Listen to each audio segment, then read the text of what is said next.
வணக்கம். இது அதிர்வின் இன்றைய பிரதான செய்திகள். முதலில் தலைப்புச் செய்திகள். வெளிநாட்டு பெண்ணுக்கு இலங்கை இளைஞன் செய்த மோசமான செயல், சுற்றி வளைத்த மக்கள். இலங்கை கிரிக்கெட் அணி தொடர்பில் கடும் விமர்சனங்கள், தொலைக்காட்சியை சுக்குநூறாக உடைத்த நபர். நுவரெலியாவில் 23 குடும்பங்களின் அவல நிலை, அதிகாரிகள் கவனத்திற்கொள்ள வேண்டுகோள். பெண் போலீஸ் உத்தியோகத்தர் பாடசாலை மாணவன் தகாத தொடர்பு, காணொலியொன்றால் சர்ச்சை, விசாரணைகள் ஆரம்பம். இலங்கையில் வாழ மாதத்திற்கு எவ்வளவு பணம் தேவை, வெளியாகியது புதிய அறிக்கை. சுரேஷ் சாலே இலங்கைக்கு ரகசியமாக படகில் வந்து சென்றாரா, சரத் வீரசேகர கிளப்பும் சர்ச்சை. காணி தகராறு, அண்ணன் தாக்கியதில் தம்பி உயிரிழப்பு, தலைமறைவாகிய அண்ணனை தேடி காவல்துறை. மின் கட்டண அதிகரிப்பு, மக்களின் கருத்துக்களை கோருகிறது இலங்கை பொது பயன்பாடுகள் ஆணைக்குழு. வியாக்கியானங்கள் கூறிக்கொண்டிருப்பவர்களின் அரசியல் நிகழ்ச்சி நிரல் என்னவென்பது புரிகிறது. உயிர்த்த ஞாயிறு தாக்குதல் விசாரணைகளுக்கு முட்டுக்கட்டை போட வேண்டாம், முன்வைக்கப்படும் கோரிக்கை. கொழும்பு புறக்கோட்டை பிரதான வீதியில் நேற்றைய தினம் வெளிநாட்டு பெண் ஒருவரை வலுக்கட்டாயமாக பின்தொடர்ந்து அவரது அந்தரங்க பகுதிகளை தனது அலைபேசியில் காணொலியாக பதிவு செய்ய முயன்ற இளைஞர் ஒருவர் கைது செய்யப்பட்டுள்ளார். போக்குவரத்து கடமையில் இருந்த போலீஸ் உத்தியோகத்தர் ஒருவர் இந்த ஒழுக்கமற்ற செயலை உடனடியாக கவனித்து சந்தேக நபரை மடக்கி பிடித்துள்ளார். பெண்ணுக்கு தொல்லை கொடுப்பதும் தனது தொலைபேசியில் பதிவொன்றை மேற்கொள்வதும் அங்கிருந்த சிசிடிவி கேமராக்களில் தெளிவாக பதிவாகியுள்ளது. இதேவேளை சமூக ஊடகங்களில் இது தொடர்பான காணொலிகள் பரவியதை தொடர்ந்து குறித்த நபருக்கு எதிராக கடுமையான தண்டனைகள் வழங்கப்பட வேண்டுமெனவும் இதுபோன்ற கீழ்த்தரமான செயல்களில் ஈடுபடுபவர்களுக்கு பாடமாக அமையும் வண்ணம் அத்தண்டனைகள் இருக்க வேண்டுமெனவும் சமூக ஊடகவாசிகள் தமது எதிர்ப்புகளை வெளியிட்டு வருகின்றனர். இலங்கை தேசிய கிரிக்கெட் அணிக்கும் நியூசிலாந்து அணிக்கும் இடையே நடைபெற்ற கிரிக்கெட் போட்டியில் இலங்கை அணி படுதோல்வியை சந்தித்திருந்தது. இதன் காரணமாக இலங்கை அணி போட்டியில் இருந்தும் வெளியேற்றப்பட்டது. உள்ளூர் கிரிக்கெட் ரசிகர்கள் இதுகுறித்து கடும் அதிருப்தியும் கோபத்தையும் வெளிப்படுத்தி வரும் நிலையில் இலங்கை அணியின் தோல்வியை சகித்துக் கொள்ள முடியாத ஒருவர் தனது தொலைக்காட்சியை தூக்கி நிலத்தில் அடிக்கும் காணொலிகள் சமூக வலைதளங்களில் வெளியாகியுள்ளது. கடந்த 2025ஆம் ஆண்டு நவம்பர் மாதம் இலங்கையை தாக்கிய டிட்வா புயல் காரணமாக நுவரெலியா மாவட்டத்தின் ரேந்தபொல ஹக்கலை பகுதிகளில் ஏற்பட்ட வெள்ளம் மற்றும் மண் சரிவினால் இடம்பெயர்ந்த 23 குடும்பங்கள் இன்றும் அடிப்படை வசதிகளின்றி தற்காலிக கூடாரங்களில் வாழ்ந்து வருகின்றனர். இயற்கை அனர்த்தம் ஏற்பட்டு பல மாதங்கள் கடந்த போதிலும் தமக்கான நிரந்தர தீர்வு எட்டாமை குறித்து பாதிக்கப்பட்ட மக்கள் பெரும் கவலை வெளியிட்டுள்ளனர். தற்போது இவர்கள் வசித்து வரும் தற்காலிக கூடாரங்கள் நுவரெலியாவின் கடும் குளிர் மற்றும் அதிக வெப்பத்தை தாங்கும் தன்மையற்றவை என சுட்டிக்காட்டப்பட்டுள்ளது.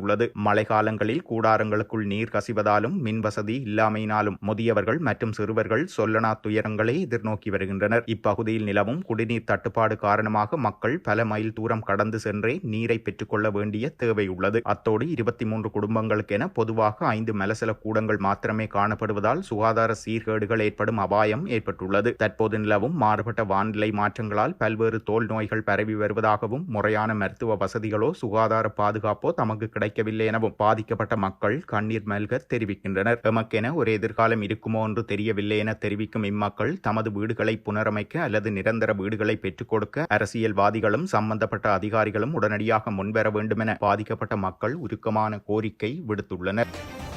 கல்கிசை போலீஸ் நிலையத்துடன் இணைக்கப்பட்ட பெண் போலீஸ் உத்தியோகத்தர் ஒருவருக்கும் 14 வயதுடைய பாடசாலை மாணவன் ஒருவருக்கும் இடையில் நிலவியதாக கூறப்படும் காதல் தொடர்பு குறித்து விசேட போலீஸ் விசாரணைகள் ஆரம்பிக்கப்பட்டுள்ளன. குறித்த பெண் போலீஸ் உத்தியோகத்தர் கல்கிச போலீஸ் நிலையத்துக்கு இணைக்கப்படுவதற்கு முன்னர் அங்குலான போலீஸ் நிலையத்தில் பணியாற்றியுள்ளதாக கூறப்படுகிறது. மொரட்டுவ போலீஸ் குடியிருப்பில் தங்கியிருந்த போதே குறித்த மாணவருடன் காதல் தொடர்பை ஏற்படுத்திக் கொண்டுள்ளார். இக்காதல் தொடர்பு மற்றும் அவரது நடத்தை குறித்து சந்தேகம் ஏற்பட்டதை அடுத்து சில வாரங்களுக்கு முன்னர் அவர் கல்கிச போலீஸ் நிலையத்திற்கு இடமாற்றம் செய்யப்பட்டார். திருமணமானவரான பெண் போலீஸ் உத்தியோகத்தருக்கும் மாணவருக்கும் இடையிலான காதல் தொடர்பு காணொலி காட்சியொன்றின் மூலம் அம்பலமாகியுள்ளதாகவும் கூறப்படுகிறது. சம்பவம் குறித்து போலீஸ் சிறுவர் மற்றும் மகளிர் பணியகம் விசாரணைகளை மேற்கொண்டு வருவதாக போலீஸ் ஊடக பேச்சாளர் உதவி போலீஸ் அத்தியட்சகர் எஃப்யூ வூட்லர் தெரிவித்துள்ளார். முன்னாள் அரச புலனாய்வு பிரிவின் பிரதானி ஓய்வு பெற்ற மேஜர் ஜெனரல் சுரேஷ் சாலேவின் கைது நடவடிக்கை அரசாங்கத்தின் மற்றொரு ஏமாற்று வேலை என முன்னாள் நாடாளுமன்ற உறுப்பினர் சரத் வீரசேகர தெரிவித்துள்ளார். அவர் மேலும் தெரிவிக்கையில், கர்தினாலையும் கத்தோலிக்க திருச்சபையையும் தாக்குதலில் பாதிக்கப்பட்டவர்களையும் ஏமாற்ற இந்த அரசாங்கம் எடுத்த நடவடிக்கையாகவே சுரேஷ் சாலே கைதினை நான் கருதுகிறேன். மக்களின் கவனத்தை திசை திருப்பவே இதுபோன்ற ஏமாற்று வேலை மேற்கொள்ளப்படுகிறது. சுரேஷ் சாலே கைது செய்யப்பட்டதன் காரணம் தங்களுக்கு தெரியாதென்று போலீசார் கூறுகின்றனர். ஒரு காரணம் இருக்கிறது, அதுதான் தான் பிள்ளையானின் முன்னாள் ஊடகச் செயலாளரான அசாத் மௌலானா என்ற நபர் சேனல் 4 ஊடகத்திடம் 2018ஆம் ஆண்டு சாலே சஹ்ரானை தனிப்பட்ட முறையில் சந்தித்ததாகவும் அந்த சந்திப்பில் அவர் இருந்ததாகவும் கூறியுள்ளார். அப்போது கூறப்பட்டது, இந்த நாட்டை பாதுகாப்பற்ற நிலைக்கு கொண்டு சென்றால் தான் கோட்டபாய ஜனாதிபதியாக முடியும் என்று நாம் அறிந்திருப்பது போல சேனல் 4 என்பது இராணுவத்திற்கு எதிரான பொய்யான குற்றச்சாட்டுகளை முழுமையாக முன்வைக்கும் ஊடகமாகும். அதனால் தான் சாலே அவர்களை கைது செய்திருக்கலாம் என்று சிலர் கருதுகின்றனர். சுரேஷ் சாலே என்ற அந்த உளவுத்துறை அதிகாரி 2016ஆம் ஆண்டு டிசம்பர் முதல் 2018ஆம் ஆண்டு டிசம்பர் வரை மலேசியாவில் இலங்கை உயர் ஸ்தானிகர் ஆலயத்தில் பணியாற்றியுள்ளார். 2019 ஜனவரி 3ஆம் தேதி முதல் 2019 டிசம்பர் வரை இந்தியாவின் தேசிய பாதுகாப்பு கல்லூரியில் இருந்துள்ளார். அதாவது அவர் இலங்கையில் இருக்கவில்லை. அப்படியென்றால் இலங்கையில் இல்லாத சாலே எப்படி சஹ்ரானை சந்திக்க முடியும்? இலங்கைக்கு ரகசியமாக படகில் வந்து சென்றாரா என்ற கேள்வி எழுகிறது. அப்படிப்பட்ட உளவு அளவிலான நபர்கள் இலங்கையில் இருப்பதாக யாரும் நம்ப மாட்டார்கள் என்று தெரிகிறது எனவும் குறிப்பிட்டுள்ளார். இலங்கை தொகை மதிப்பு மற்றும் புள்ளிவிவர திணைக்களம் 2026 ஜனவரி மாதத்திற்கான உத்தியோகபூர்வ வறுமை கோடு தொடர்பான தரவுகளை வெளியிட்டுள்ளது. ஒரு நபர் தனது அடிப்படை தேவைகளை பூர்த்தி செய்வதற்கு மாதம் ஒன்றிற்கு குறைந்தபட்சம் ரூபாய் 16,730 வருமானம் அவசியம் எனவும் கணக்கிடப்பட்டுள்ளது. அதன்படி கொழும்பில் அடிப்படை தேவைகளை பூர்த்தி செய்ய ஒரு நபருக்கு மாதம் ஒன்றிற்கு ரூபாய் 18,044 தேவைப்படுகிறது. மேலும் மொனராகலை மாவட்டத்தில் அடிப்படை தேவைகளை பூர்த்தி செய்ய தனிநபருக்கு மாதம் ஒன்றிற்கு 15,997 போதுமானதாகவும் கூறப்படுகிறது. பணவீக்கம் மற்றும் வாழ்க்கை செலவு மாற்றங்களுக்கு ஏற்ப இது மாதாந்தம் திருத்தியமைக்கப்படுகிறது. இந்த உத்தியோகபூர்வ வறுமை கோடானது 2012-13ஆம் ஆண்டின் குடும்ப வருமானம் மற்றும் செலவு கணக்கெடுப்பின் அடிப்படையில் புதுப்பிக்கப்பட்டுள்ளது.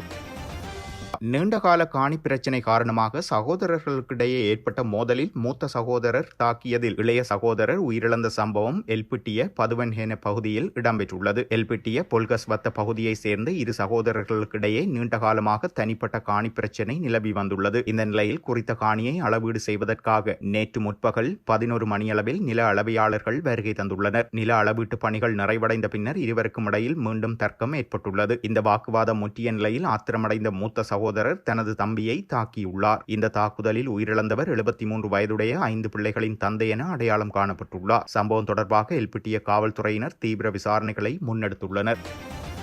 இலங்கை பொது பயன்பாடுகள் ஆணைக்குழு 2026ஆம் ஆண்டின் 2ஆம் காலாண்டிற்கான முன்மொழியப்பட்ட மின்சார கட்டண அதிகரிப்பு குறித்து பொதுமக்களின் கருத்துக்களை கோரவுள்ளது. இதற்கான காலப்பகுதி பிப்ரவரி 25 முதல் மார்ச் 18 வரை என அறிவிக்கப்பட்டுள்ளது. 2026 ஏப்ரல் 1 முதல் ஜூன் மாதம் 30ஆம் தேதி வரையிலான காலப்பகுதியில் மின்சார கட்டணத்தை 13.56% அதிகரிப்பதற்கு இலங்கை மின்சார சபை அனுமதி கோரியுள்ளது. பொதுமக்கள் இந்த முன்மொழிவு தொடர்பான தமது கருத்துக்களை பின்வரும் வழிகளில் சமர்ப்பிக்கலாம். அதாவது எழுத்து மூல சமர்ப்பிப்புகளாக ஆணைக்குழுவின் முகவரிக்கு அனுப்பி வைக்கலாம். வாய்மொழி மூல சமர்ப்பிப்புகளாக தீர்மானிக்கப்பட்ட இடங்களில் நடைபெறும் அமர்வுகளில் நேரடியாக கலந்து கொண்டு கருத்துக்களை தெரிவிக்கலாம். அனைத்து பொதுமக்களின் கருத்துக்களையும் பரிசீலித்த பின்னரே மின்சார கட்டணம் திருத்தம் குறித்து இறுதி முடிவை அறிவிக்க உள்ளதாக பொது பயன்பாடுகள் ஆணைக்குழு தெரிவித்துள்ளது.